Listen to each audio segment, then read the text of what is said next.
The city of Shanghai is big like you wouldn't believe. And we've run out of white paper, so the visa forms they give me are yellow, and here's the thing.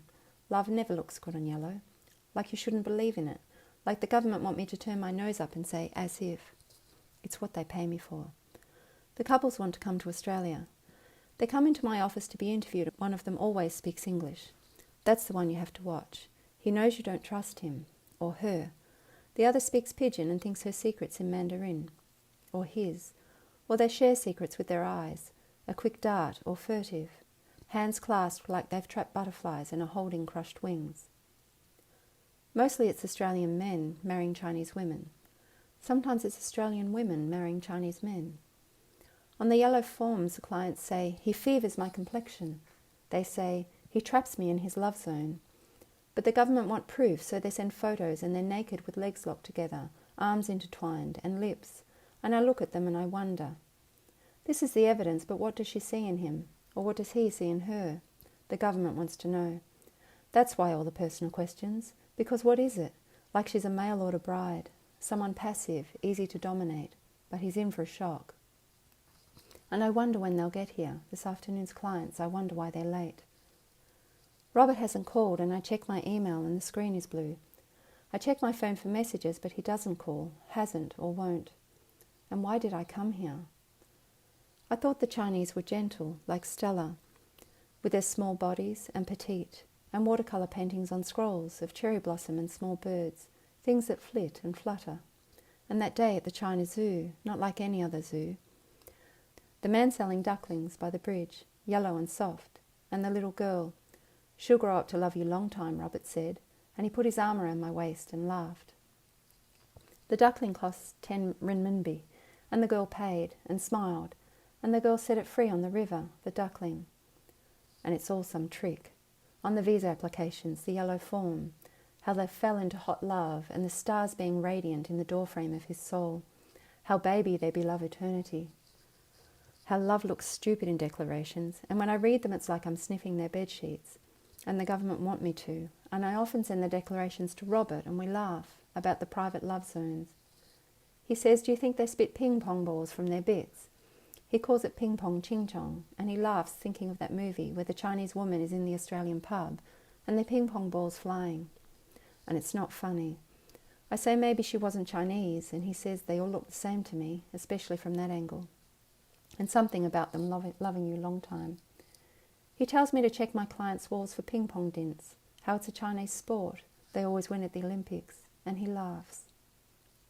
I think of the Chinese people back home, like Stella, how they're the smartest and work harder than us, with plastic daisies on their thongs, like Stella, and clean little feet, and us with our sweat, our plain rubber thongs, all grubby, and their small bodies and white shirts, so quiet on the bus, their beautiful black hair, like Stella, loose or tied back, fine china jawlines and elegant necks, and how Mum wouldn't let me play with her, and the ducklings. I'm remembering the sweetness and the feel of their little duck bodies cupped in my palm when I was little, like the Chinese girl on the bridge at the zoo. Their mini talons scratching at my skin like soft-pointed knitting needles. The little girl set her duckling free.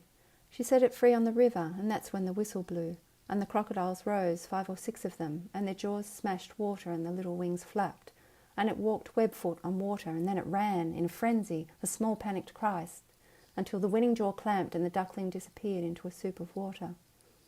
The zoo crocodiles trained, like dolphins, not like dolphins, and the child clapped her hands in her pillowed jacket and her cheeks flushed frenzied red. Robert took my hand and closed my dropped jaw with a soft finger, the shock of death sticking in my throat, and he laughed.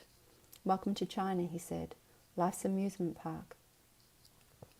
My couple are late, so I'm reading their form again. Did they copy it from a greeting card, like Chinese instruction manuals, with the words all wrong? His name is Douglas, and I'm expecting a blue singlet and stubby shorts. Her name is Li Lin, and she loves him to the depths of an ocean breeze. The history garbled in front of me, on yellow paper, where it looks like hepatitis, sick liver, soiled eyes. The words are so proud, shouting love from the rooftops, from the bottoms of my heart. These are the people that swim mountains and climb rivers, deepest ocean seas of blue, as green as your eyes, or brown, shouting all the way from the mountaintops to the government who don't believe them, who know love doesn't exist. It's paltry and embarrassing, this declaration on yellow, a trick of sperm in her knickers and ovaries, and how often they fuck, how they can't keep their hands off each other, tongues in each other's cracks and crevices. And the government, that big perv, wants me to prove it, that love doesn't exist, not here and not anywhere. Let them into our country for love, and why should we? The government wants to know. Love isn't a commodity, it's nothing we need. Are they going to give or are they going to take from our country? And how many kids will they have? All boys, expecting family benefits from the government and mixing our bastard race. White kids with slanty eyes or round with yellow skin. And Robert tells me about the one-child policy, Chinese, how it means all of the children will get 2 bowls of rice instead of 1 for dinner. And he slaps his leg laughing. And how the Chinese people all want boys. And Robert says that if I'm going to fall pregnant, I should do it here. Welcome to China, he says. Abortion so easy. Doctors trigger happy, emptying women with a deft flick of the wrist, knitting needles and bent coat hangers. A race who understand not being wanted. What colour are their forms? And the doctors. Because somebody has to. Too many people, like a plague of rats. Or girls. And I thought the Chinese were gentle. Their small bodies and language they write in pictures with a brush and then read. But Tiananmen Square. But Tibet. And so what? Back home they pull the wings off flies. Australian boys, they step on ants and hunt pigs and leave them for dead, and on each other's wrists a Chinese burn. Robert hasn't called. It's 3 o'clock, my clients are here, Douglas and Lee Lin, and he's holding her hand. And I think about the tricks they play, how Robert says they lie, how she has an ex-husband, probably, a divorce, and how they're not really divorced, or how their hearts are tied by string or ribbon, and the divorce is fake. On what colour paper, I don't know. Something you can't trust, like vermilion or red. And when they get to Australia, when they get their citizenship, what they do is they bring their ex-husbands over and their 1,000 relatives, and then it's Chinese everywhere and the government can't stop them and it's out of control. My office is grey, like a television studio set. The embassy is a house of cards. They count out the stationery. They guard the doorways to prevent sit-ins by foreign people, because inside the doorway is Australian soil, so clean and no dirt, soil more valuable than gold. And why did I come here to spend every day on Australian soil and not even on a beach? Robert says it's a clean start, how we reinvent ourselves, how when we're in a new place we find a new me. I look at Douglas and he's an Australian man. I wonder if she paid him to do this. Soft blonde hair, slim build, and pale skin, nervous eyes that look downward, and sensible shoes. I sneak a look at the computer monitor and my email box is empty. It's 4:45. At 5 o'clock, if Robert's not here, I'll have to catch the bus. So crowded in the dirty street. And the couple are in front of me and they want to marry and go to Australia, and I think, why not? During the interview I ask them, what colour are his eyes? It's a snap test. It's the government trying to catch them out, so I ask them and she tells me hazel. She says green, but also blue, a bastard colour. And so sweet, she says, like a small animal and the love soul of a dog. I ask her, does he call you at work? And she smiles and says, oh yes. She says how she doesn't have to take the bus, and how Robert says they're all lying. And why did I come here? Back home, the Chinese mothers sell fruit and vegetables and open restaurants to feed us. We leave so much crap on the tables and snigger behind our hands, and how the Chinese mothers work in factories or sew at home, in garages, or is that the Vietnamese, or both, working hard so that their kids can study to be more like us, or better. Chinese fathers in white shirts and crisp suits, and they speak Mandarin and laugh at something secret, at us and our shabby thongs.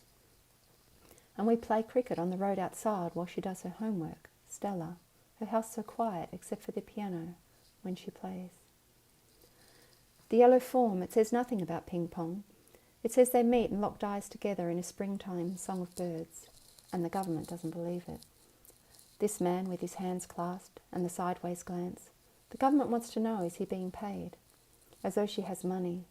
But he looks at her sideways and she smiles, something sinister or sweet, on yellow paper. And I ask, are you in love? And the question is dirty. He blushes. He doesn't want to tell me, because Australian men, the way they don't. And I wonder, is it silent or does he grunt? when they fuck? Is it missionary or dog? And I think about how Robert calls it the dim sim, and he laughs as he flips me over. In love, he says finally, Douglas, for 3 months. He knows how many days and hours. Probably he knows the minutes, this shy man. A virgin before he met her, probably. Before the springtime song of birds.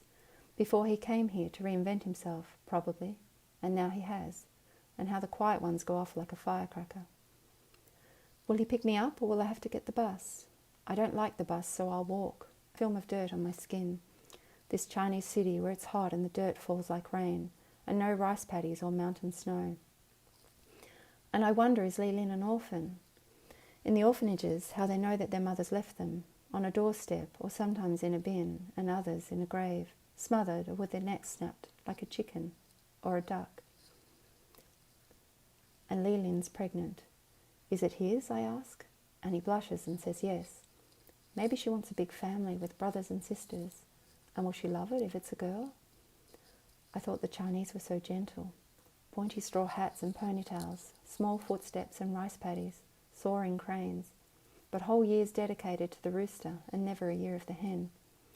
And our government sending that Chinese woman home from Australia years ago, already with a child and now pregnant, and they knew how the Chinese government would make her abort, and the pregnancy nearly full term, and her visa ran out and the government sent her back, and they knew, like Pontius Pilate, and they washed their hands. Then the baby dead, never born, just ripped from her body, the principle of the thing. And Li Lin, pregnant. The baby mixed, with yellow skin and round eyes, or slanty eyes and white, and the government scared of the yellow peril, of a whole country reinventing themselves, us and the whole world, and how the Chinese Australians work so hard and get the best jobs, how they stripped the goldfields, and one day an Asian Australian Prime Minister.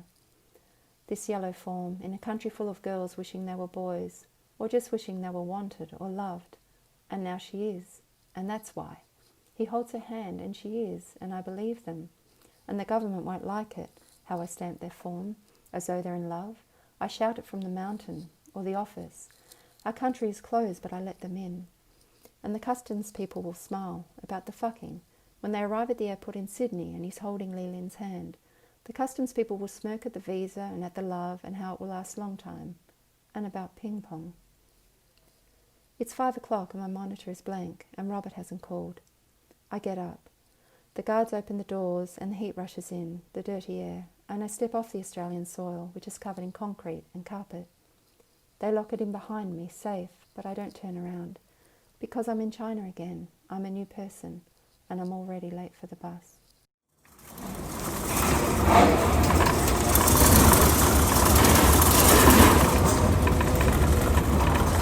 Hello.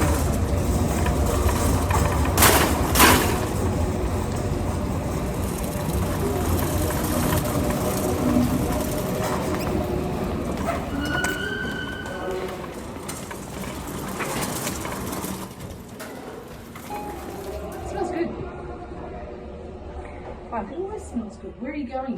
Which floor? 3. I love the ice cream. That's my favourite. I've never had it. Oh, it's good. Well, if you want it, you have to get sick. We'll give you a bed and a whole lot of ice cream. Not gonna happen. See you later. See ya.